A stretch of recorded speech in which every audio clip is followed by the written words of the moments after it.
সুপ্রিয় দর্শক, আসসালামু আলাইকুম। নিউজ 24 এর সন্ধ্যার সংবাদে আপনাদেরকে স্বাগতম। প্রথমেই জানিয়ে দিচ্ছি সংবাদ শিরোনাম। যুবদলের কেন্দ্রীয় কমিটি ভেঙে দেওয়ার দাবি সাবেক নেতাদের। সাবেক আইজিপি বেনজিরের বিরুদ্ধে অভিযোগ অনুসন্ধানে দুদকের নিষ্ক্রিয়তা নিয়ে হাইকোর্টে রিট। ভারতের পণ্য বর্জন আন্দোলন চলবে, যা বললেন ফারুক। আমদানি পণ্য নিয়ে বেনাপোলে ভারতীয় নারী ট্রাক চালক। ঢাকা বিশ্ববিদ্যালয়ের সুইমিং পুলে গোসল করতে গিয়ে শিক্ষার্থীর মৃত্যু। এতক্ষণ শুনছিলেন সংবাদ শিরোনাম। পুরো খবর পেতে ভিডিওটি শেষ পর্যন্ত দেখুন। সর্বশেষ সংবাদ পেতে চ্যানেলটি সাবস্ক্রাইব করুন। এবার বিস্তারিত। যুবদলের কেন্দ্রীয় কমিটি ভেঙে দেওয়ার দাবি সাবেক নেতাদের। জাতীয়তাবাদী যুবদলের চলমান কমিটি ব্যর্থ, অকার্যকর, নিষ্ক্রিয় এমন অভিযোগ তুলে তা ভেঙে দেওয়ার দাবিতে মিছিল করেছেন যুবদল, ছাত্রদলের সাবেক কেন্দ্রীয় নেতারা। রাজপথে সক্রিয়, ত্যাগী ও পরীক্ষিতদের সমন্বয়ে নতুন কমিটি গঠনের দাবি তাদের। সোমবার দুপুর 12টার দিকে নয়াপল্টনে চায়নাটাউন মার্কেটের সামনে থেকে মিছিল শুরু করেন নেতারা। বিএনপির কেন্দ্রীয় কার্যালয়ের সামনে গিয়ে সংক্ষিপ্ত সমাবেশের মাধ্যমে মিছিল শেষ করেন তারা।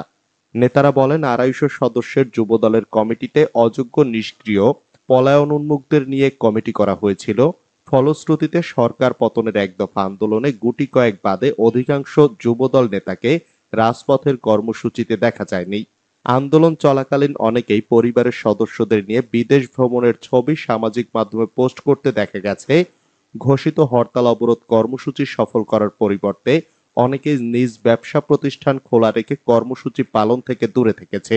বক্তারা আরো দাবি করেন, যুবদলের কেন্দ্রীয় নির্বাহী কমিটিতে চেইন অব কমান্ড ভেঙে পড়েছে। নির্বাহী কমিটির কোনো সভা ডাকলে সেখানে অধিকাংশ নেতাই উপস্থিত হন না।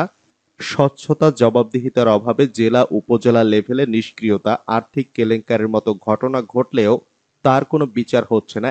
এক কথায় বর্তমান যুবদলের কমিটি অকার্যকর হয়ে পড়েছে। এমত অবস্থায় বর্তমান কমিটি ভেঙে নতুন কমিটি করার সময়ের দাবি।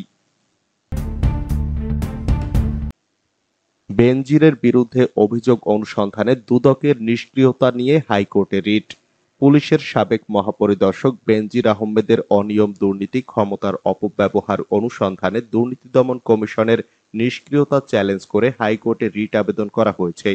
রবিবার হাইকোর্টের সংশ্লিষ্ট শাখায় রিটটি করেন সুপ্রিম কোর্টের আইনজীবী সালাউদ্দিন রিগান। রিটে বেনজির আহমেদের অনিয়ম, দুর্নীতি, ক্ষমতার অপব্যবহার অনুসন্ধান করতে দুদক সহ বিবাদীদের প্রতি নির্দেশনা চাওয়া হয়েছে। রিট আবেদনকারীর আইনজীবী মনোজ কুমার ভৌমিক কালের কণ্ঠকে বলেন, চলতি সপ্তাহে বিচারপতি মোহাম্মদ নজরুল ইসলাম তালুকদার ও বিচারপতি কাজী ইবাদত হোসেনের হাইকোর্ট বেঞ্চে রিটটির শুনানি হতে পারে। বেনজিরের ঘরে আলাদিনের চেরাগ শিরোনামে গত 31 মার্চ অনুসন্ধানী প্রতিবেদন প্রকাশ করে কালের কণ্ঠ। এর 2 দিনের মাথায় গত 2 এপ্রিল বনের জমিতে বেনজিরের রিসোর্ট শিরোনামে দ্বিতীয় দফার অনুসন্ধানী প্রতিবেদন প্রকাশ করে।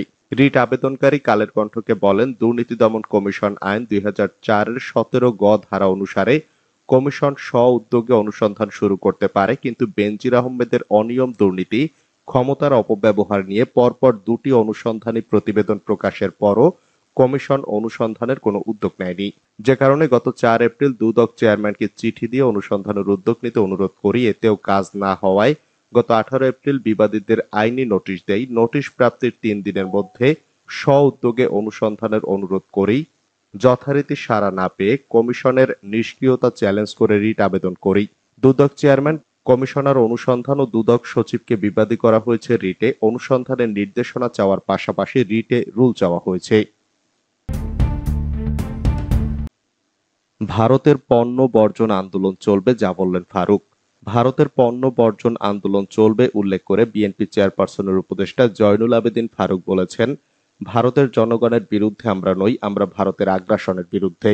সোমবার জাতীয় প্রেস ক্লাবের সামনে ভারতীয় পণ্য বর্জন ও তত্ত্বাবধায়ক সরকারের দাবিতে এক মানববন্ধনে তিনি এসব কথা বলেন। জয়নুল আবেদিন ফারুক বলেন, যুদ্ধ করে যে দেশ স্বাধীন করেছিলাম সেই স্বাধীন দেশের রাষ্ট্র ক্ষমতা আজ এই দেশের জনগণের উপরেই ব্যবহার করা হচ্ছে। যে ভারতকে স্বাধীনতা যুদ্ধের সময় বন্ধু ভাবতাম, সেই ভারত আজ বাংলাদেশের মানুষের বুকের উপর পাথরের মতো চেপে বসে আছে। তিনি আরো বলেন, আপনারা যদি বাংলাদেশকে ভালোবাসেন তাহলে কেন এই অবৈধ সরকারের অবৈধ ক্ষমতা প্রয়োগের সহযোগিতা করে যাচ্ছেন? কেন অগণতান্ত্রিক আগ্রাসন চালাতে সাহায্য করছেন? ভারতের পণ্য বর্জন আন্দোলন চলছে, চলবে। ভারতের জনগণের বিরুদ্ধে আমরা নই, আমরা ভারতের আগ্রাসনের বিরুদ্ধে, কারণ আপনারা এদেশের গণতন্ত্র গলা টিপে হত্যার জন্য সাহায্য করেছেন। আমদানি পণ্য নিয়ে বেনাপোলে ভারতীয় নারী ট্রাক চালক। আমদানি পণ্য নিয়ে এই প্রথম বেনাপোল বন্দরে এলেন ভারতীয় নারী ট্রাক চালক। রোববার তিনি বন্দরে আসেন। অন্নপূর্ণা নামে দক্ষিণ ভারতের এই নারী ট্রাক চালক বলেন, আমার স্বামীও ট্রাক চালক, দুজন এক ট্রাকে কাজ করি। আমার স্বামীও আমার সঙ্গে এসেছেন। ট্রাক চালিয়ে বাংলাদেশে আসতে পেরে ভালো লাগছে। বেনাপোল সি&এফ স্টাফ অ্যাসোসিয়েশনের সাধারণ সম্পাদক সাজেদুর রহমান বলেন, এই প্রথম ট্রাক চালিয়ে রোববার ভারত থেকে বেনাপোল বন্দরে এলেন নারী চালক। পণ্যবাহী ট্রাকটি অগ্রাধিকার ভিত্তিতে দ্রুত খালাস করার ব্যবস্থা করা হচ্ছে। ঢাকা বিশ্ববিদ্যালয়ের সুইমিং পুলে গোসল করতে গিয়ে শিক্ষার্থীর মৃত্যু। ঢাকা বিশ্ববিদ্যালয়ের সুইমিং পুলে গোসল করতে গিয়ে এক শিক্ষার্থীর মৃত্যু হয়েছে। আজ সোমবার বেলা 2টার দিকে এ ঘটনা ঘটে। ওই শিক্ষার্থীর মরদেহ ঢাকা মেডিকেল কলেজ হাসপাতালের মর্গে রাখা হয়েছে। মোহাম্মদ সোহাদ হক নামের ওই শিক্ষার্থীর মৃত্যুর তথ্য প্রথম আলোকে নিশ্চিত করেছেন ঢাকা বিশ্ববিদ্যালয়ের প্রক্টোরিয়াল টিমের এক সদস্য। সোহাগ বিশ্ববিদ্যালয়ের দর্শন বিভাগে প্রথম বর্ষে অধ্যয়নরত ছিলেন। নিজের ব্যাচের শ্রেণী প্রতিনিধিও ছিলেন তিনি। থাকতেন হাজী মোহাম্মদ মহসিন হলে। তবে সোহাগ হক কিভাবে মারা গেছেন তা বেলা 2:45 এই প্রতিবেদন লেখা পর্যন্ত নিশ্চিত হওয়া যায়নি। বাড়াবাড়ি করলে ইসরায়েলে আরো 10 গুণ শক্তিশালী হামলার হুঁশিয়ারি ইরানের। শনিবার গভীর রাতে ইসরায়েলের শত শত ক্ষেপণাস্ত্র ও ড্রোন হামলা চালিয়েছে ইরান। তবে যে কারণে হামলা চালানো হয়েছে তার সবকটি পূরণ হয়েছে বলে দাবি করেছেন ইরানের সশস্ত্র বাহিনীর chief of staff Mohammad বাগেরি। Israel পরবর্তীতে প্রতিশোধমূলক হামলা না চালালে দেশটিতে আর কোনো হামলার পরিকল্পনা নেই তেহরানের বলেও জানিয়েছেন তিনি। এদিকে ইরানের প্রতিশোধমূলক হামলার জবাবে পাল্টা হামলার সিদ্ধান্ত নিয়েছে ইসরায়েলের যুদ্ধকালীন মন্ত্রিসভা। যদিও সেই হামলা কখন এবং কোন মাত্রায় হবে তা নিয়ে দ্বিধা বিভক্তি রয়েছে। স্থানীয় সময় রবিবার বিকালে ইসরায়েলের 5 সদস্যের মন্ত্রিসভা এই সিদ্ধান্ত নেয়। মোহাম্মদ বাগেরির বক্তব্যের বরাতে তাসনিম নিউজ জানিয়েছে, ইসরায়েলের চূড়ান্ত সীমা অতিক্রম করায় গত শনিবার হামলা চালিয়েছে ইরান। সতর্ক করে তিনি আরো বলেছেন, ইরানের এই হামলার জবাবে ইসরায়েল অনেক বড় পরিসরে হামলা চালাতে পারে। এই পরিস্থিতিতে মধ্যপ্রাচ্যে সাংঘর্ষিক অবস্থা ছড়িয়ে পড়ার আশঙ্কা করছে জাতিসংঘ। ইরান এরই মধ্যে ইসরায়েলের পাল্টা হামলার মতো বাড়াবাড়ি নিয়ে সতর্ক করেছে। ইরানের সশস্ত্র বাহিনীর চিফ অব স্টাফ মোহাম্মদ বাগেরি গত রবিবার হুঁশিয়ারি উচ্চারণ করে বলেন, শনিবারের হামলার চেয়ে 10 গুণ শক্তিশালী হামলা চালাতে সক্ষম তেহরান। তিনি বলেন, ইসরায়েলের কোনো বেসামরিক ও অর্থনৈতিক লক্ষ্যবস্তুতে হামলা চালানো হয়নি, শুধু সামরিক স্থাপনাগুলো লক্ষ্য করা হয়েছে। বিশেষ করে হেরমন পর্বতে ইসরায়েলের একটি গোয়েন্দা ঘাঁটিতে হামলা চালানো হয়েছে, যেটি দামেস্ক কনসুলেটে হামলায় জড়িত। এছাড়া নেগেভ মরুভূমিতে ইসরায়েলের নেভাতিম বিমান ঘাঁটিকেও হামলার কথা জানান তিনি। ইসরায়েলের এসব সামরিক স্থাপনা ধ্বংস হয়েছে বলেও দাবি করেন মোহাম্মদ বাগেরি। ইসরায়েলে হামলার তথ্য যুক্তরাষ্ট্রকে দিয়েছিল সৌদি আরব। ইসরায়েলে হামলার 2 দিন আগেই সৌদি আরব ও উপসাগরীয় দেশগুলোকে জানিয়েছিলেন ইরানের কর্মকর্তারা, যাতে হামলার সময় এসব দেশ তাদের আকাশসীমা রক্ষা করতে পারে। কিন্তু সৌদি আরব ও সংযুক্ত আরব আমিরাত সে তথ্য যুক্তরাষ্ট্রকে জানিয়ে দিয়েছিল। যুক্তরাষ্ট্রের প্রভাবশালী পত্রিকা দ্য ওয়াল স্ট্রিট জার্নালের বরাতে এ তথ্য জানিয়েছে ইসরায়েলের সংবাদপত্র। সৌদি আরব ও মিশরের একাধিক সূত্রের সঙ্গে কথা বলেছে দ্য ওয়াল স্ট্রিট জার্নাল। তারা জানিয়েছে, বেশ কয়েকটি আরব দেশের সরকার আশঙ্কা করছিল ইসরায়েলকে সহায়তা করলে ইরানের সঙ্গে সম্পর্কের অবনতি হতে পারে। কিন্তু যুক্তরাষ্ট্রের সঙ্গে আলোচনার পর সৌদি আরব ও সংযুক্ত আরব আমিরাত হামলার গোয়েন্দা তথ্য জানাতে রাজি হয়। হামলার সময় যুক্তরাষ্ট্র সহ যেসব দেশ প্রতিরোধের সঙ্গে জড়িত ছিল তাদের আকাশপথ ব্যবহারের অনুমতি দিয়েছিল জর্ডান।